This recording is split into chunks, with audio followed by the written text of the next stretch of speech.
Repare bem, há uns anos atrás eu recebi um convite para poder ir pregar num evento de jovens. E logo que eu recebi aquele convite, na mesma hora, imediatamente, o Espírito Santo me direcionou sobre o que pregar naquela ocasião. Ele me mandou falar a respeito da viúva de Naim. Aí, meu irmão, manda quem pode, obedece quem tem juízo.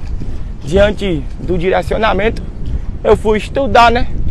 A respeito do texto. Essa mulher já tinha enterrado o marido, claro, né? É viúva. E a narrativa bíblica sobre ela diz que quando Jesus foi encontrar com ela, ela estava a caminho do cemitério pela segunda vez. Agora, para poder sepultar o seu filho. O único filho que ela tinha. E a Bíblia diz que Jesus ressuscitou o menino. Aí eu comecei a pesquisar, analisar o texto, aprender sobre o contexto. E Deus foi conversando comigo. Espia só. Naquela época a sociedade funcionava debaixo de uma construção patriarcal muito rigorosa. As mulheres não tinham vez e nem tinham voz. As mulheres eram ensinadas que sem um homem elas não seriam ninguém. Elas cresciam debaixo da ideia de que dependiam do homem. Eu dependo do homem. Era isso que tinha dentro da cabeça das mulheres naquela época. Enquanto filhas elas pensavam, ai de mim se não fosse meu pai. Enquanto esposas pensavam, ai de mim se não fosse o meu marido. A coisa era tão extrema que quando acontecia de um marido falecer, a mulher era considerada de sorte se o marido falecido tivesse deixado pelo menos um filho do sexo masculino. Porque se tivesse deixado uma menina também, já não tinha a mesma relevância. E no caso da viúva de Naim, o negócio é grave porque ela perdeu o marido e o único filho que ela tem, o único homem que lhe restou em sua vida, ela está indo enterrar também. Como mulher criada debaixo daquelas ideias, dentro daquela sociedade, ela está dilacerada, porque todas as suas fontes de dependência se foram. Considerando o contexto em que vivia, considerando a ideologia social, com toda certeza, aquela mulher estava pensando, ai de mim, porque toda a minha vida dependia deles e eles não estão mais aqui. E lá vai a mulher chorando, mais uma vez a caminho do cemitério. O corpo do filho dela no caixão, o pessoal carregando, um desespero. E ela toda arrebentada, toda angustiada, se sentindo um nada. Aí de repente Jesus aparece diante do cortejo, manda parar tudo, se dirige até aquela mulher e diz para ela, não chore não. Agora como é que diz para uma mulher numa situação dessa não chorar? E na verdade essa situação não era para trazer mais dor. Dessa vez, essa situação é para trazer uma lição. Depois que Jesus diz para que ela não chore, ele fala com o morto. E o morto ressuscita.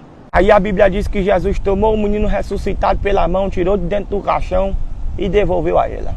Repare bem, naquele dia, a graça de Deus desconstruiu uma ideia e construiu outra na mente e no coração daquela mulher. Antes ela pensava, ai de mim se não fosse meu pai, ai de mim se não fosse meu marido, ai de mim se não fosse meu filho, ai de mim se não fossem os homens na minha vida. Aí Jesus aparece se revelando de uma forma extraordinária, operando um milagre assustador.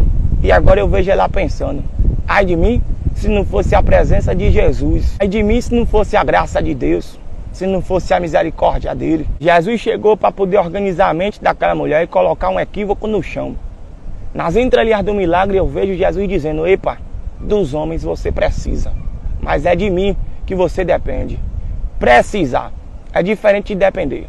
Não confunda as coisas não. Você precisa do seu marido, mas é de mim que você depende. Você precisa do seu filho, mas a sua fonte de dependência sou eu. Você precisa de amigos, mas se te rejeitarem, se te traírem, se te decepcionarem, você depende de mim. E eu sou seu amigo de todas as horas. Você não vai morrer por causa da ausência de alguém amado que partiu. Você não vai morrer de dor, nem de solidão. Tampouco vai afundar no mar da depressão por causa da partida de alguém, por causa de rompimento, de quebra de aliança, de traição, abandono. Das pessoas você precisa, mas é de Deus que a sua vida depende. E o nosso problema é que a gente faz confusão a respeito disso.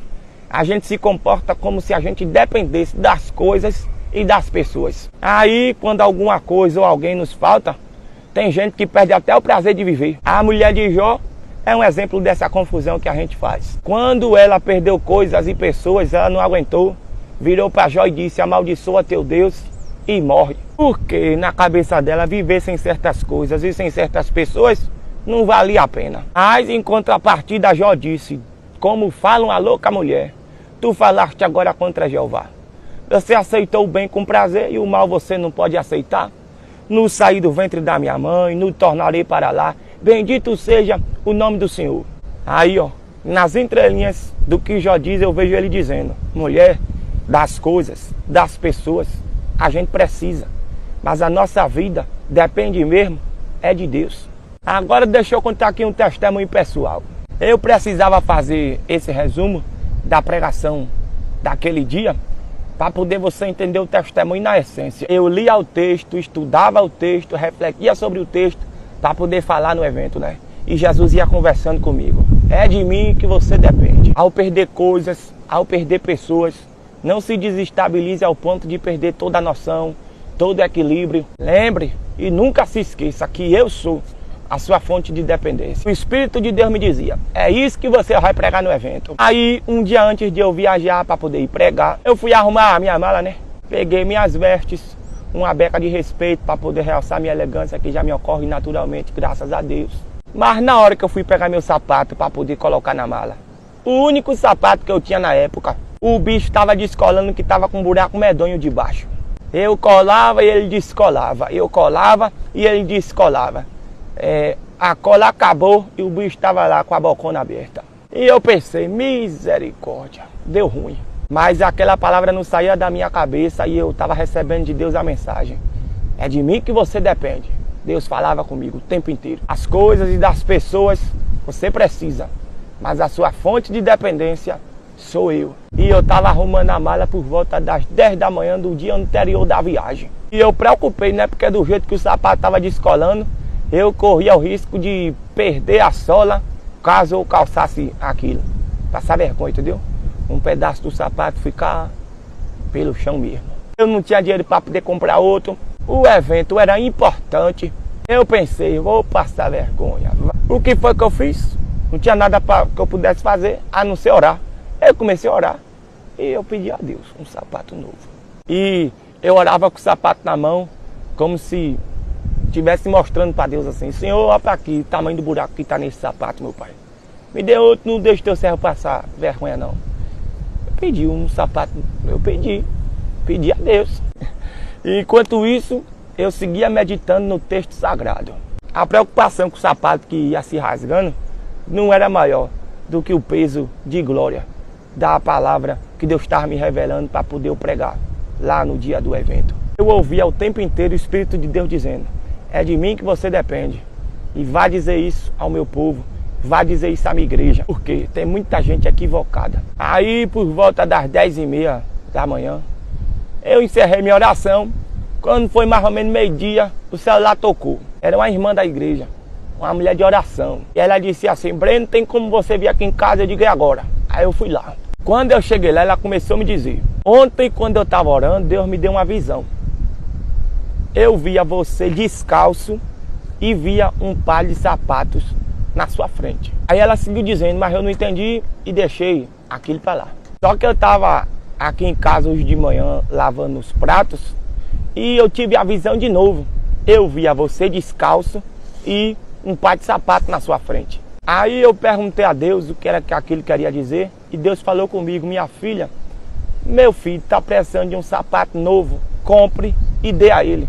Minha gente, eu orei na sexta-feira e na quinta-feira, um dia antes de eu orar, um dia antes de eu me dar conta do sapato que estava se rasgando, Deus já estava cuidando da resposta de uma oração que eu ainda ia fazer. Aí eu me lembro dos Salmos, número 139, o verso 4. O salmista disse que antes que a palavra venha à nossa boca, Deus já sabe o que é que a gente vai dizer. Eu orei na sexta-feira, mas Deus já tinha falado com ela na quinta e sábado, no dia de eu viajar de manhã cedo, eu estava colocando um sapato novo dentro da mala para poder chegar elegante no evento, não passar vergonha. E Deus naquele dia falou comigo e me marcou de uma forma profunda. Acima de tudo aquilo quanto eu preciso, está o Deus de quem eu dependo. Pode até nos faltar em alguns momentos aquilo que a gente precisa, mas o Deus do qual dependemos sempre cuidará de nós. E Ele olha por nós nos detalhes. Então, meu irmão, minha irmã, não fique atordoado, desesperado, angustiado, pensando até em morte por causa do que você perdeu, ou por causa daquilo que lhe falta, porque você não tem o que você precisa. Porque que aquele de quem você depende cuida da sua vida com muito esmero. E eu queria deixar esse testemunho registrado aqui. Obrigado pela atenção, o prazer acabou. Deus abençoe e ilumine. Malhemos a palavra e voltemos para casa. Oh, graças a Deus, caminhadazinha boa.